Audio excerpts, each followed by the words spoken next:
Nakakalungkot po na balita. Ilang taon na po yung namatay na tuklaw ng cobra? Nasa 40. 40 plus na yun. Wawa naman po yung mga pamilya niya. No? Ay, binatay mo. Patay agad na. Mga kaibigan, ang mission po natin ngayon ay dito po sa San Juan, Batangas. Kailangan po makuha ang mga delikadong cobra. Ilan na po yung namatay dito sa tuklaw ng king cobra? Tatlo? Tatlo na. Ayun mga kaibigan, nakawawa naman po yung mga nauulilan ng mga namamatay sa tuklaw. Sama ko ang grupo ko para tulungan po ang ating mga kaibigan po dito sa San Juan, Batangas. Samahan niyo po kami sa aming paglalakbay.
Mga kaibigan, nandito na tayo. Sana makuha natin yung cobra. Tara. Yan, magandang araw po. Kayo po yung nagpapahuli ng cobra. Anong pangalan mo, sir? Arthur Balabar po. Saan nyo po nakita yung cobra? Sa puno po ng Bignay at saka sa dating Puso Negro. Ganun po ba? Malapit po sa bahay. O mga ilang pang lahod. Delikado po yan. Sige, hulihin natin. Kasama natin ng ating mga tropa para kuhain ng cobra. Lalakad lang kami, guys. Guys, andito na tayo.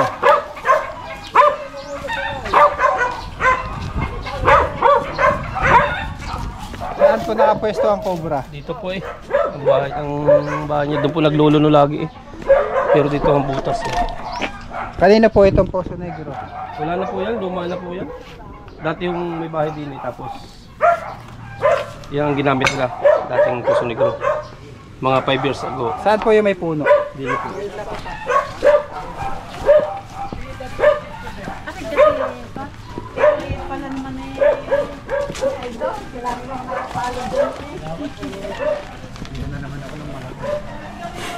Pareho. Dini, ayun po yung pinaglunong pa. Yung pinaglunong.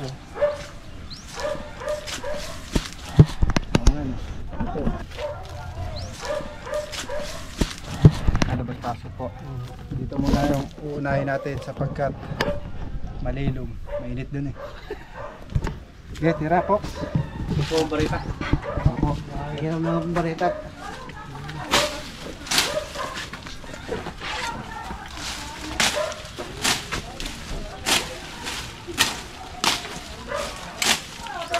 Saan po na kayo? Pinagbalat ko na. Sorry. Nakita nung bata na. Silipin. Nilalanggan pa na. Butas dito. Ay, butas o. Ano ka laki? Ito ah. Durog lang eh. Nakita ni Arki. Pumasok sa loob? Oo. Hindi niyo po tinakpan. Mga may babae lalaki. Tumboy. Tumboy. Lah, asa yung ating detector? Connector.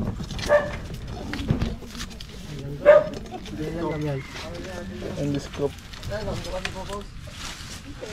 Pwede natin putulin yung wire para hindi tayo mahirapan mag-ano. Sige po, may plies po kayo. Ito po, pwede mong putulin. Kanina po itong lupang kabila. Iba kung meron nyo dito sa... Okay lang po sa kanila. Sige, putulin na lang po natin. Shout out! Mamaya pag nakahuli. Mamaya. Request siya rin. Uy, vintage. Hindi, ang ganda na gusto ko yun kasi magsasara na yun eh. Magsasara na ba?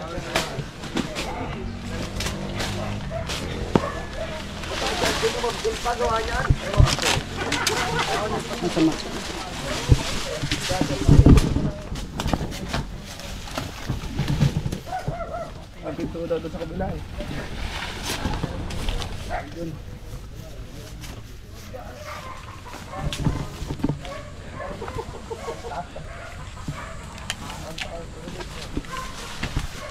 Sige, putulin natin dito.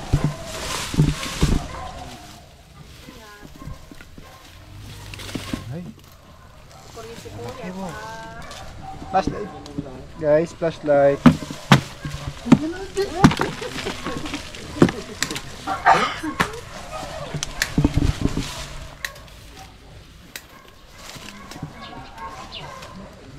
Kaya nga ako. Kaya nga ano. Ito, kailangan ko taktakin. Nararamdaman mo na ba nararamdaman ko tal? Amoy ko pa. Yun, nararamdaman niya. Beses na kami nakakita ng konti. Ramdam mo na. Nararamdaman ako. Ano nararamdaman mo? Nasakit yan ko. Baka nabalis ka? Gutom. Ay, gutom. Baka dito. Baka may yan dito ah. Ay, nakapira sa puno. Open Mendoza. Tama ka. Langitin mo sa gito mo. Mendoza daw. Mendoza? Mendoza po ako. Makita mo yung mga nawawala mong kamag-anak ko. Nasa Manila so. Itak nga, Mendoza. Mendoza. Hindi na po. Mendoza. Balingbing. Balingbing. Eh, ano, yung big nine. Dito, no? Mangga yan? Say tayo dyan. Nono. Baling lumaki. Lumiit. Ano na ganda lumaki yan, Junjun? Tapos palagi ang palaki si Junjun. Lumaki si Junjun, ano? Bertalong. Pero lapa. Ingat kayo ha, may bob wire. Oo nga, hindi ko niya. Live wire pala. Bad. Pagkakaiba lang ano. Pag live, actual. Pag live wire, ibig sabihin, Was live, tapos na yun, di ba? pagod. Tama, pasubscribe ng aking YouTube, Junjun B in Tantan Cabiao. Bad. Ano ako naman? Pero kaya mo yan. Nasa damang sasakyan mo yun. Ano pong nakita dito? Anong ahas po? Lumakal po ba yun? Tapos Mga ganun kalakay. Yung wala ko kasi nakakita siguro na. Yung wala ko nakakita. Takbo ka punta din yung wala ko. hindi, malalayaw. Hindi lalayaw. Malaki ang kwan niya, yung pinag-intriga. Yun nga daw, pumasok na yung angas. Yung umaga. Mga alas 7 ng umaga. Galing siguro yung sa labas. Ito, may butas pa rin dito. Simula tayo, kailangan natin ito mag-ibang punso. Napapalaban tayo lagi sa ano. Meron ko yung Galing pala oh. Difficult to level.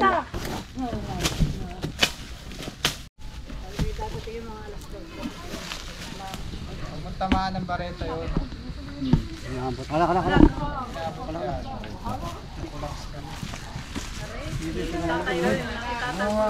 Hindi itong ano yan, suporta lang yung ano yan. Kailangan natin bantunggan.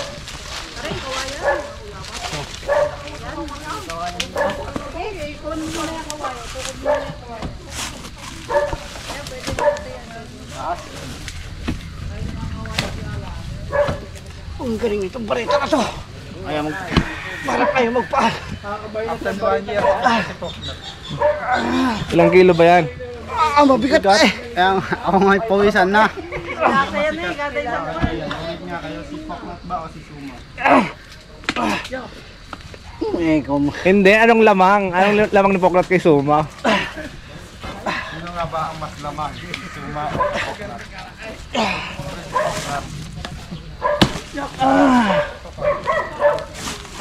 Binabanggit na yung Suma, lumalakas si Poknat. Ayaw ang patalo? Hindi pa niya tinatagap. Hindi ba tinatagap? Patol na.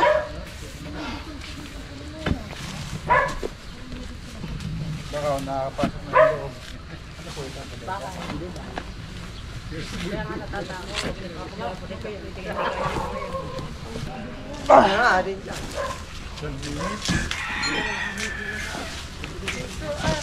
Paglabas ng Cobra, power off. Hindi pang karawan tong bareta na to. Pakyaw. Oh yeah. Pati no. Pakabigat. Mga pawisa na ako ganin.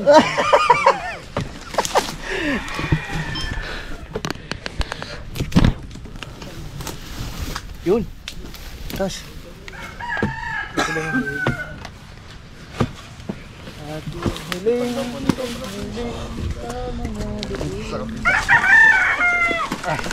Kahawa ko na po ng bareta. Hindi ako nakagawa ng trabaho si Poknat kaya di na ako sa kanya.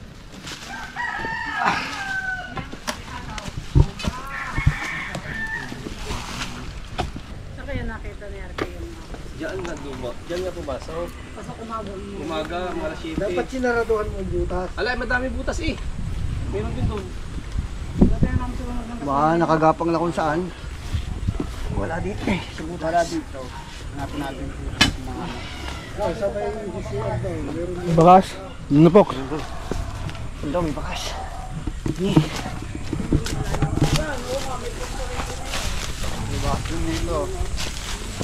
Yan, ang laki ng butas. Teka lang, yung ano yung ano, buta. Puro lupa.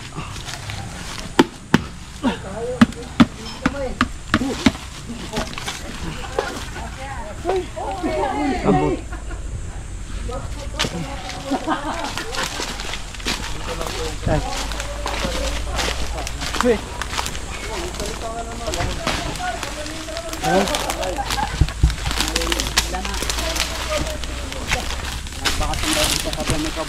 Punta doon.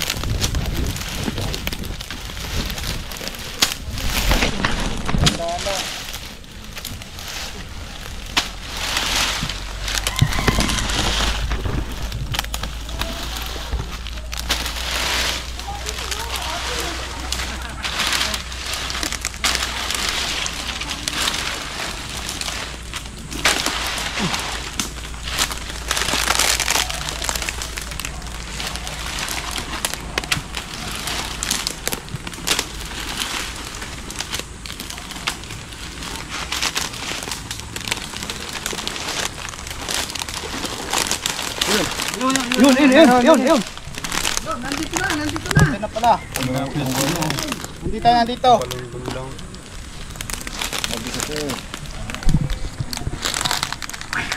Nakita po natin yung cobra. Malapit po sa lungga niya. Guys, nakita natin yung isang cobra. Sa sobrang init, guys. Pumunta sa lilim.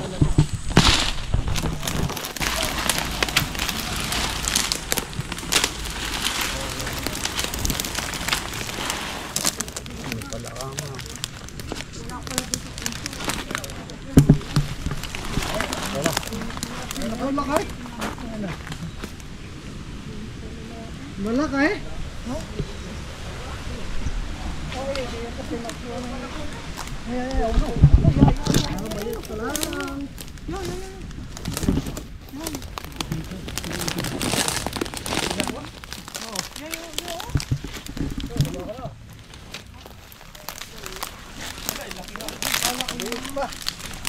Inakay pa yan, inakay. Inakay pa yan, sir?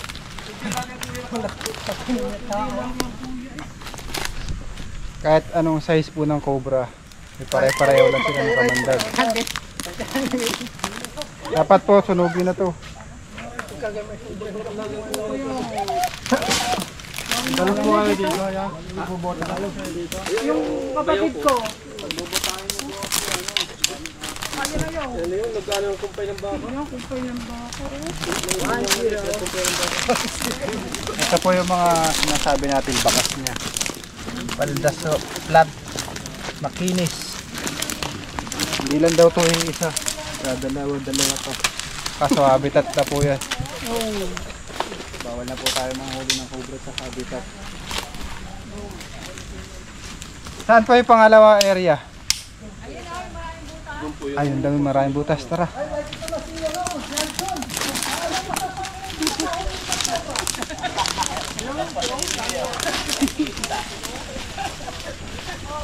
Kain muna sila guys. Nalipasan na si Poknat ng kain. Ang ganda. Nasa mo naman yung time. Wala ko naintindihan sa'yo. Gutom na nga. Ramdam mo na. Naramdaman ko na. Alas dos na ba? Mag-alas 3. Alas 3 na. 2:25. Tapusin lang natin to, Poks. Unahin muna natin ang kaligtasan ng ating mga minamahal na Kakagulo na po. kaibigan dito. Kailangan matibag to. Kala ko ya tantan. Mas mabigat to. Kaso may natalsik yan. Ayun o, baka talsik yan sa mukha.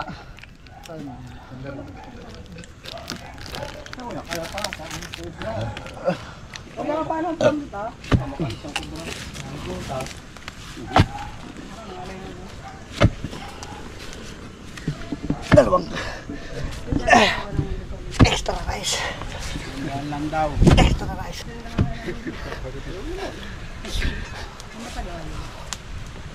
Sabaw. Extra rice.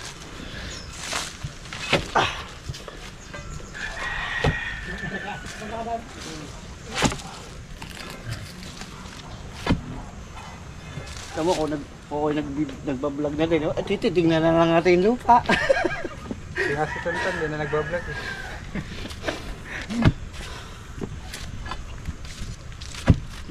Titigan na lang. Oo, antayin natin matunaw.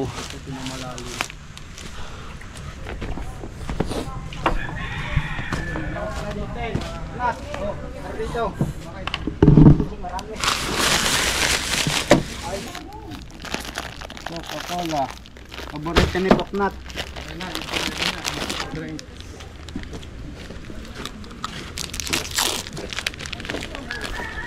Tubig ako eh. Mineral ako dyan.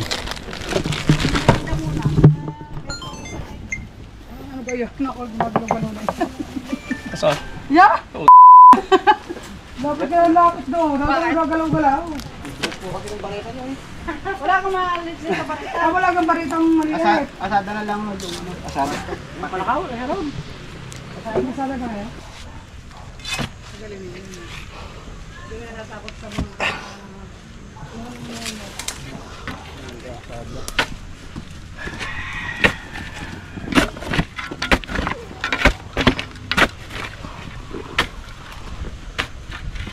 Magandang gawin na, no? Punto. Wala, puro ano eh.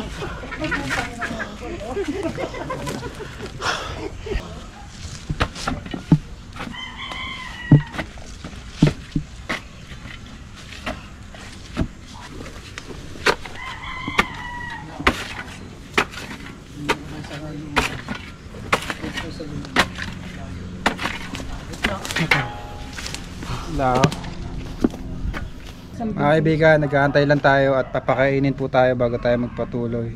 At nakakalungkot po na balita. Ilang taon na po yung namatay na tuklaw ng cobra? Mga nasa 40. 40. 40 plus na yun. Kawawa naman po yung mga pamilya niya, no? Oy, binata yun. Binata po. Saan po siya nakagat? Doon sa... Sa paa. Oo, dito. Gumanon. Ba't hindi po siya nakabota? Namimitik. Namimitik. Nag-aalam na pala ng baka. Dapat po magbobota, no? Tumayaw lang, ano? Eh wala pong anti-venom dito. Wala. Sana magkaroon na ng anti-venom dito. Patay yun. Patay agad yun. Hindi na po siya nadala sa ospital. Di kay ko, kay Tuklaw. Hindi na umabot. Ba't kay Tuklaw po dinala? Eh, hindi alam mo naman doon. Sa ospital na may anti-venom. Sa kalayuan po na ospital na may anti-venom, kay Tuklaw na po nila dinadala. Kaya panawagan po namin sana po magkaroon na ng anti-venom sa malalapit na probinsya. Hindi nakaabot. Kaya nga po, kahit hindi po siya umabot sa ospital na may anti-venom, may Tsaka chance dito pa rin sa yun. barangay Mabalanan. Ilan na po yung namatay dito sa tuklaw ng King Cobra? Cobra. Tatlo na. Ayun mga kaibigan, kawawa naman po yung mga nauulila ng mga namamatay sa tuklaw Mabalanan yung ng Cobra dito sa lugar nila. Kaya sana po magkaroon na ng anti-venom dito sa kanilang lugar. Anong barangay po ito, Nay? Barangay Buhay na Sapa. Ayan, para pag nakagat ng cobra, buhay pa rin kasi may anti-venom na. Buhay na Sapa. Buhay na sapa. Sa sapa kasi madaming cobra. Ilang oras ba pag cobra ang multo? Pag nakagat po kayo ng cobra, meron lang kayong pinakamatagal po ay 2 hours bago mamatay. Oo nga. Ganun Yung nga. iba naman, ang pinakamabilis, nasa 15 minutes, mamamatay ka na. 2 hours ipatay na agad si... Depende po yun sa lakas ng immune system mo. Kung bata ka, na maliit lang yung timbang mo. Pero pag malalaki naman po na tao, tumatagal po yun ng 2 hours. Depende pa rin sa may inject ng cobra kung gaano kadaming kamandag. So ayun mga kaibigan, muli po natin papaalala, pag pupunta kayo ng habitat, ng bukid, magbobota po kayo.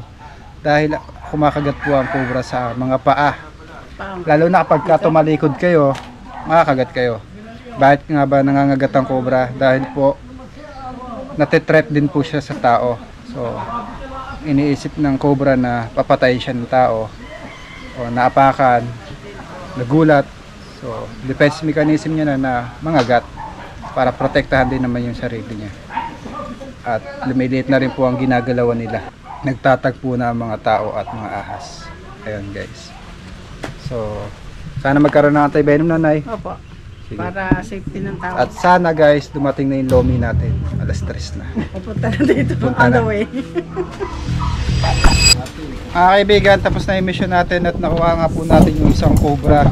At sana wala nang makagat o matuklaw dito sa lugar nila. Sana magkaroon na rin po sila ng anti-venom sa mga hospital kung saan may mga cobra. Maraming salamat po sa mga bago natin subscriber at patuloy na sumusuporta.